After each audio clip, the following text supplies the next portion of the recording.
嗨嗨，在越南的北部的山区里面看村民们插秧。为了看见游客之外的越南乡下，我深入到越南北部高原山区，在被称为越南雾都的山顶小镇老街省的沙巴镇。它以壮丽的梯田风光和避暑山城而为少数游客所知。此外，越南鲜有人知的高山少数民族，比如苗族、瑶族、农族，便世居于此。大家好，我是阿树，在阿树闯越南第22集，我离开了沙巴镇游客常规的景点，走进山谷中的村落田野，探索一番。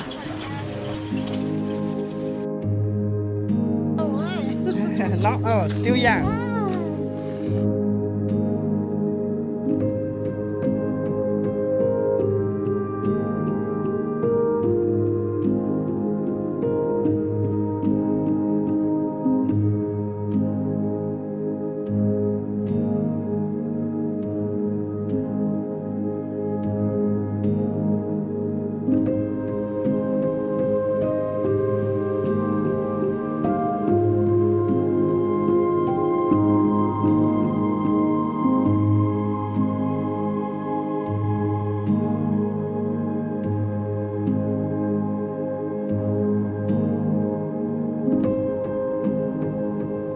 现在是凌晨的1点了，哇！突然下起超大的暴雨，听那个雨声。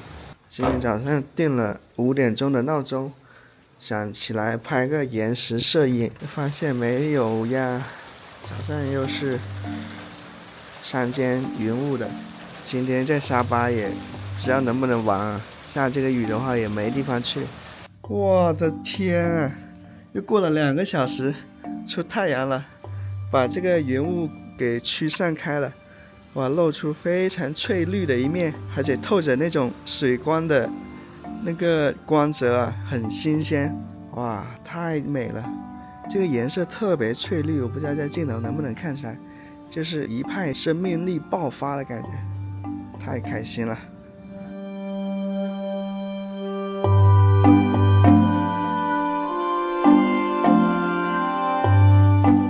现在在这租了一辆摩托车，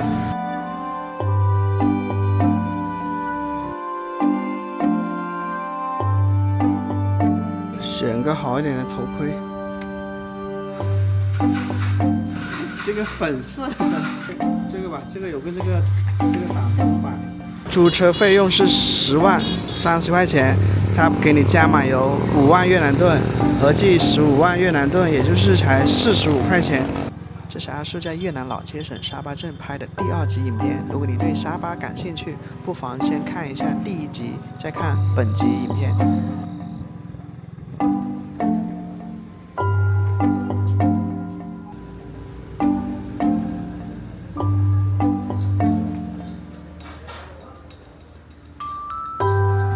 Homestay， 在这吃个早餐，早上8点多。前面一桌洋人啊，一早上哪也不去，就坐在这里喝咖啡，俯瞰这个梯田还有山谷。待会儿吃完早餐，骑着摩托车到下面的村落去溜达一圈。这里的坡度挺陡的，你看这个盘山公路是绕来绕去的，让我想到那个盘龙古道。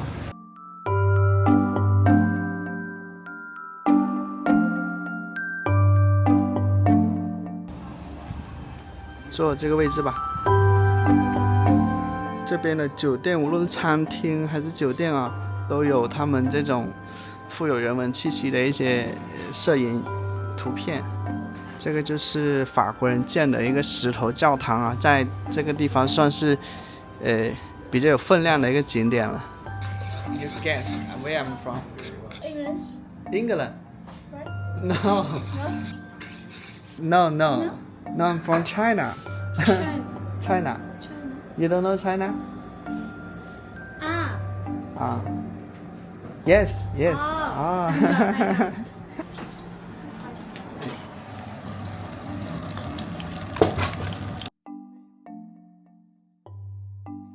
Which province? From here. From Sabah. Oh. Yeah. How about you? I'm from Yên Bái.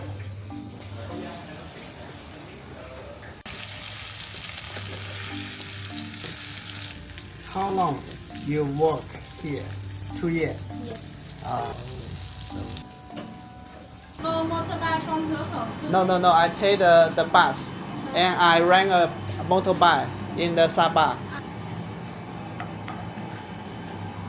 May I know how much you earn 1 month work here? 7 million. 7 million.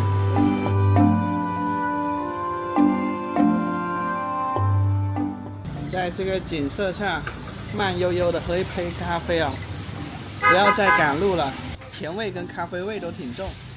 OK， 早餐上来了，2个面包，2个煎蛋，还有一片培根，还有一点这个果酱跟黄油吧，接近30块钱了，不便宜啊。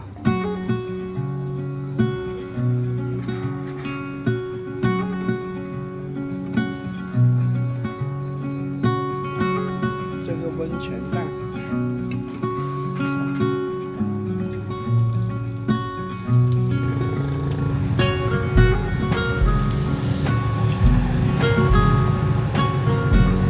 吃过早餐了，我们去山谷里的村落探索一下。你看这景色多漂亮啊，而且是免费的。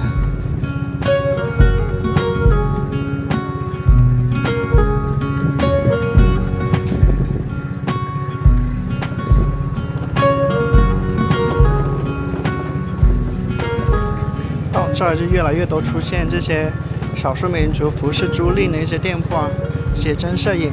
你看那个上面的缆车没有？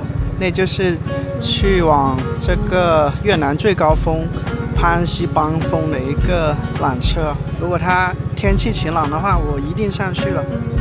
走了200-300米了，两边基本清一色都是这些服饰店。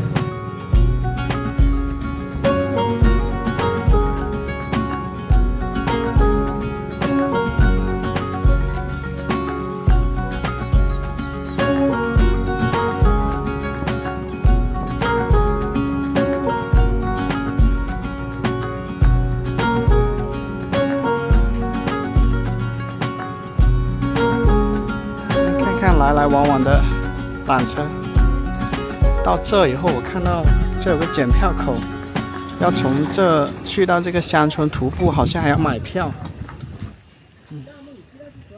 The way down to the waterfall， 去看瀑布的哈，里面只能步行，要么就坐他们的这个观光车。缆车通向的潘西邦峰啊，是越南的最高峰，它是这个黄连山脉的最高峰。圈起来了，我试着骑摩托车去别的地方溜达一下。里面有一个检票口啊，我还以为从这开车下去不用买票呢。我看本地人都是自由的进出了。然后这里有个小哥说，哪怕我骑摩托车下去也要买票，15万越南盾，那就45块钱了。这游客来自各个国家的都很多。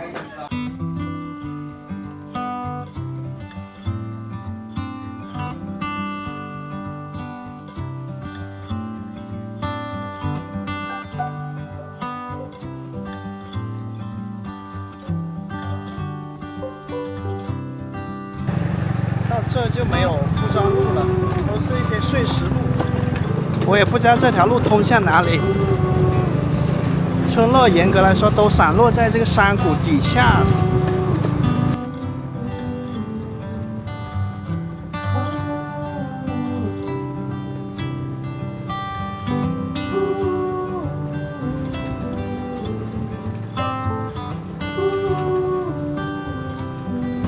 这里停了一些摩托车，应该是村民下庄稼地里面了。看这个梯田啊，下面在插秧啊，我想去看一下那里。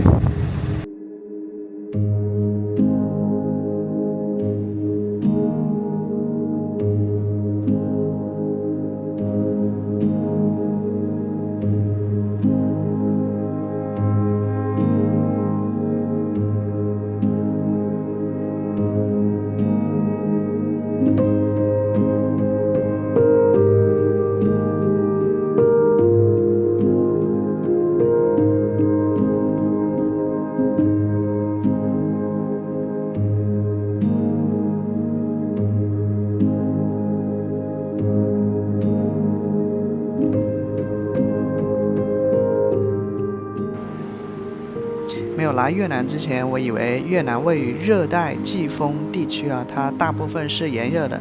当我来到越南一段时间以后，我了解到这里有好多个避暑商城啊，但是在我看来最漂亮的无疑是沙巴镇，这得益于沙巴特殊的地理位置，它处于黄连山脉的腹地，四周群山环绕，是喀斯特构造和花岗岩地形交错地带，与中国云南省隔红河谷相望。这里是通往越南西北高原的重要门户。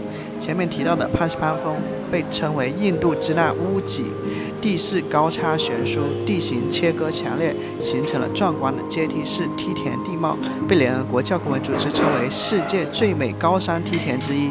这里呢属于温带山地气候，明显区别于越南其他热带地区，年平均气温15摄氏度。这里也是越南唯一会下雪的地方，年降水量达1800到2200毫米，村落沿山而建，形成典型的山地聚落形态。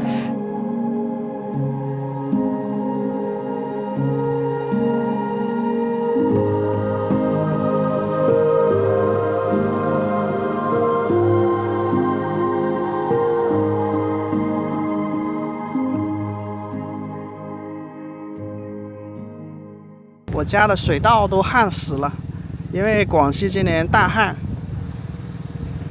太阳晒在脸上特别痛，所以你们看到这里很多人戴口罩，我觉得某种原因也是为了防晒的。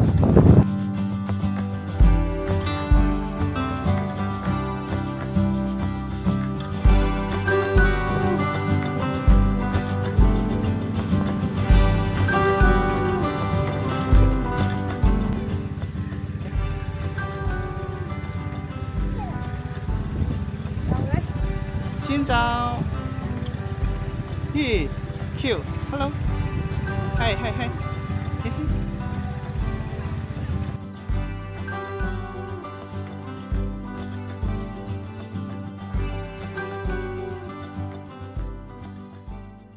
在这里遇到一个很漂亮的小女孩，她父母应该在下面插秧呢，她背着妹妹还是弟弟啊？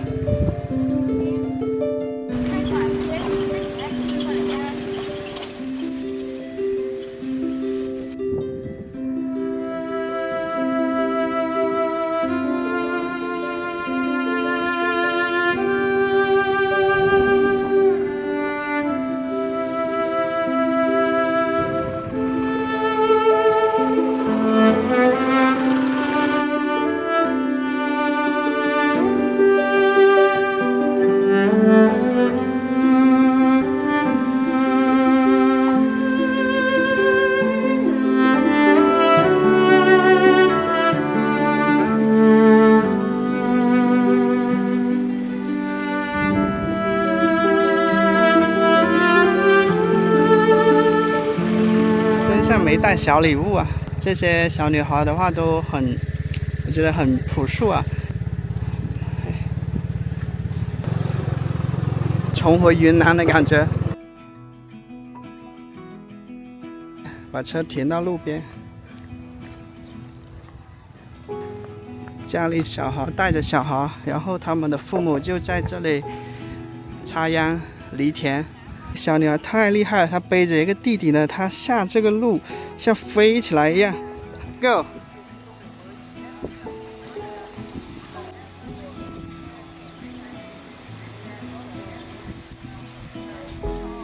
这名奶奶不放心的看着，应该是她的孙女吧，抱着这个小孩子在田埂地头奔跑，看她一直在张望。走的也太快了，她。很容易摔跤的这个地方，这个路它也踩过去了。一来的正是时候啊，这是刚好赶上沙巴插秧的时节，还是用这个传统的手插秧的一个方式。像我们那边有部分已经采用那个抛秧了。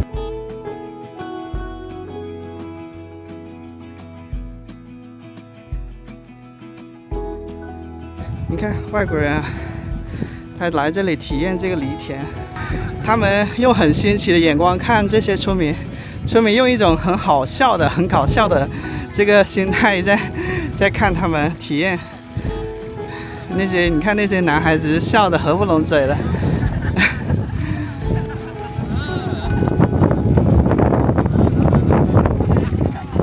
他们是请了一个向导的哈，向导呢才能带他们来到如此原生态的这个地方来体会真正的沙巴的一个生活。用的背篓跟红河彝族哈尼族自治州的那些妇女背的是一样的，都是用塑料的一个背篓。田地里面的劳动的气氛还是很欢快的，远远就听到他们那个谈笑风生、欢声笑语啊！哎，新早，背上有一把刀的。嗯。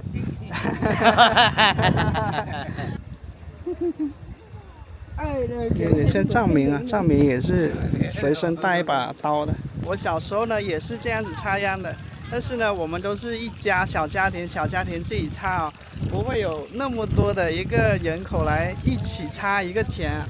感觉他们就是应该是我们一起去你家插完，然后又去他家插，这样子合作的一个模式。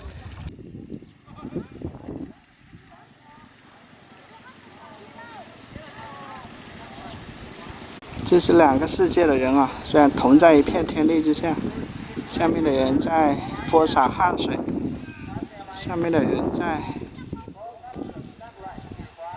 看云卷云舒。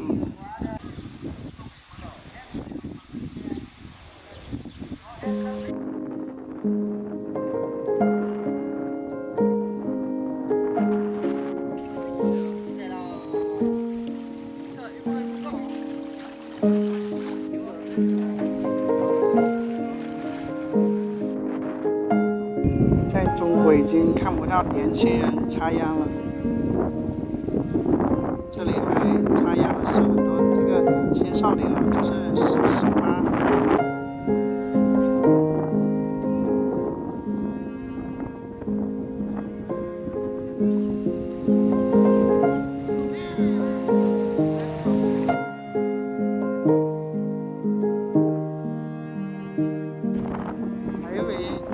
年轻的妈妈背着小孩也在插秧，那小孩还在熟睡中睡着了。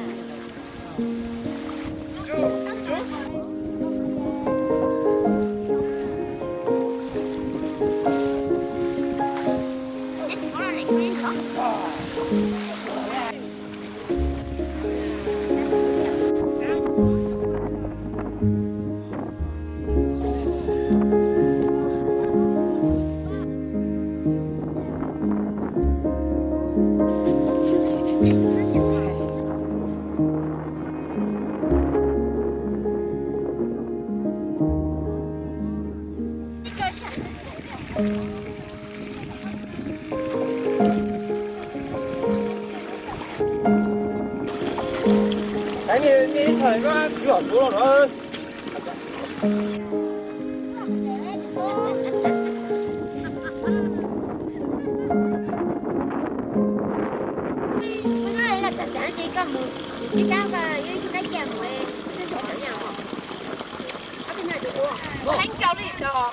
哦，冇定媽媽隻隻嘅。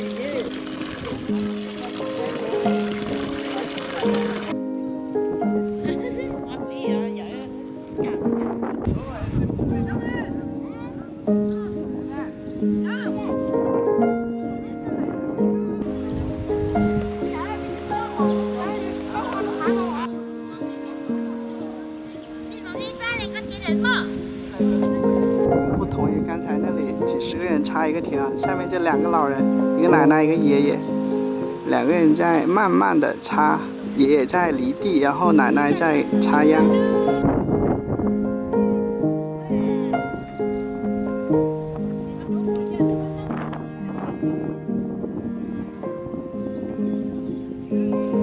这些村民啊，就是10几个人合力插一个田，很快的，基本上就几分钟还是10分钟就插完一个田了。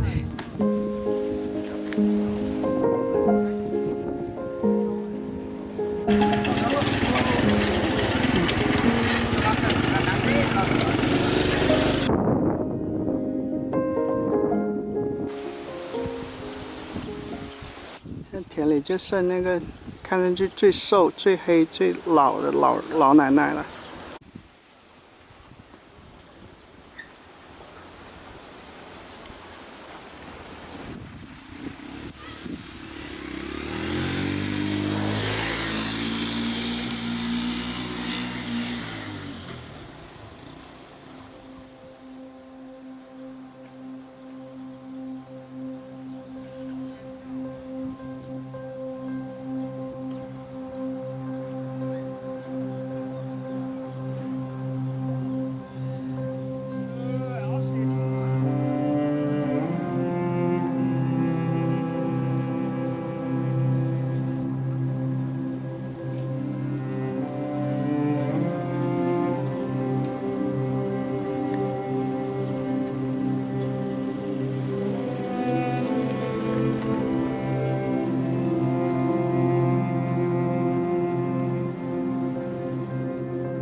Ủa, bán tao bao.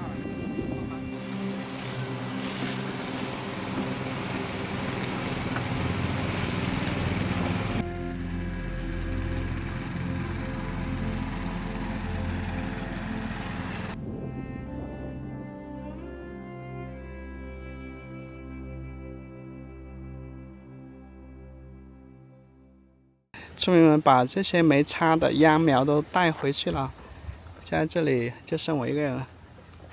诶，现在快中午了，我看那个攀西邦峰好像那个烟云没那么多了，我现在去爬一下它，因为是越南第一高峰嘛，来了就看一看。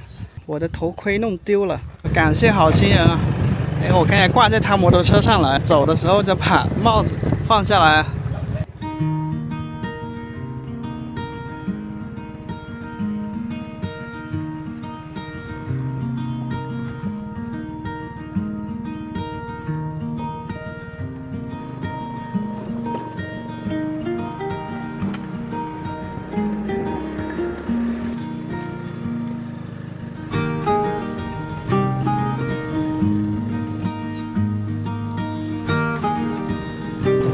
西班峰露出它的真容了哈，云雾散开了。潘西潘峰不仅是越南境内最高峰，它也是法属印度支那，也就是越南、柬埔寨、老挝这3个国家的最高峰，海拔有3400多米。阿树呢将在下集影片分享攀爬体验，这可以说是对我的一个极大的挑战，其过程跌宕起伏，敬请期待。小妹妹卖一些项链扣还是什么的哈。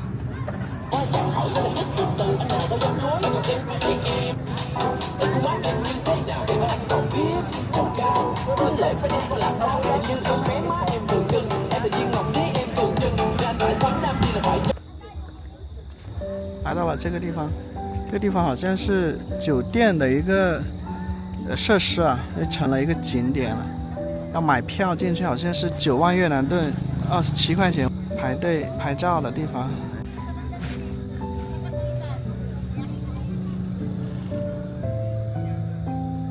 正常的话，如果说天气好的话哈，看到对面千沟万壑是值得进去看一下的。现在云雾弥漫的。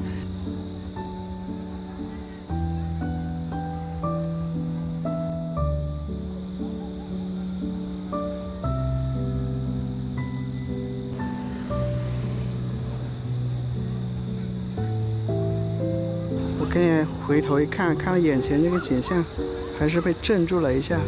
相机拍不出肉眼看到的这种玄妙的感觉。氤氲在仙气中的这个山坡小镇啊，亮起了灯光，跟镶着金边的这个晚霞云朵朝相呼应。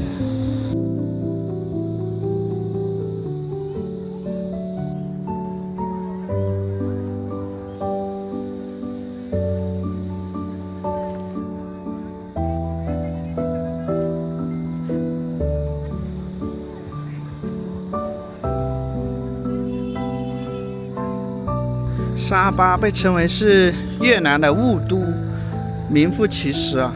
你看那些酒店楼房都被云雾给盖住了，而到如果你往北边走啊，到了昨天我们看的菜市场那里的话，就是阳光明媚的，10里不同天，都不到10里啊，就是2里不同天，3里不同天。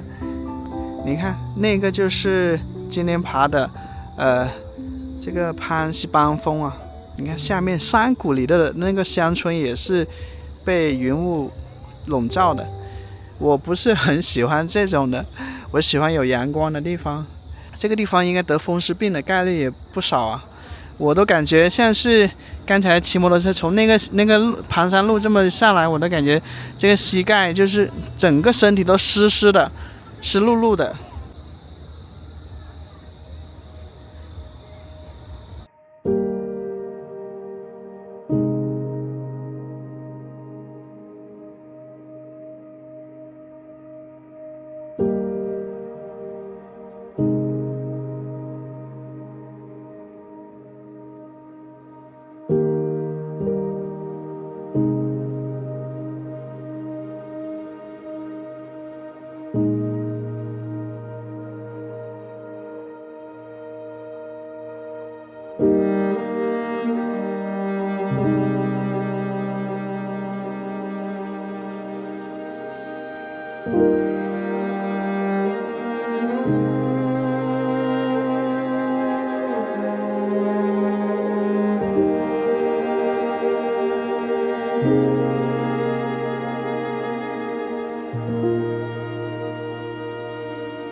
其实时间还早的，就是有雾气，就显得像傍晚了。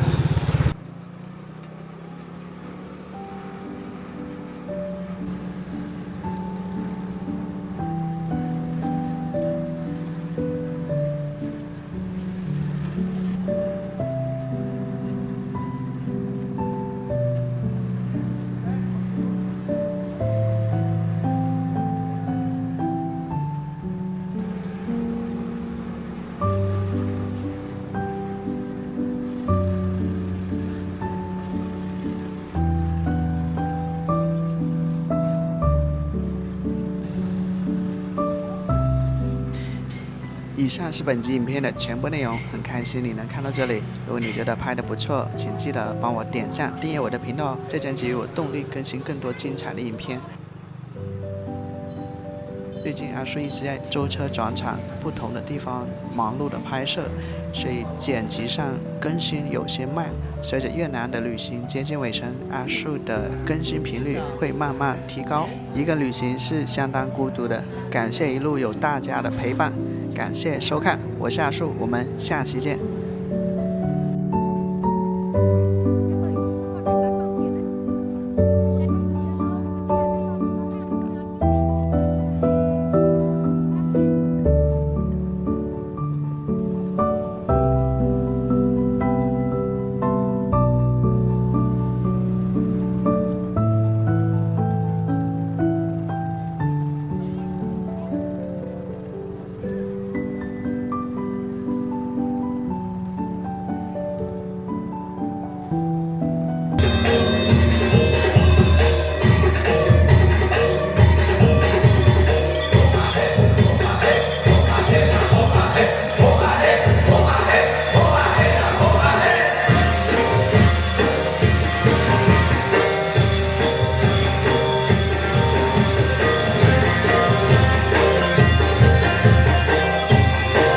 这个山景房啊，早上7点多出门了，现在晚上8点钟回来。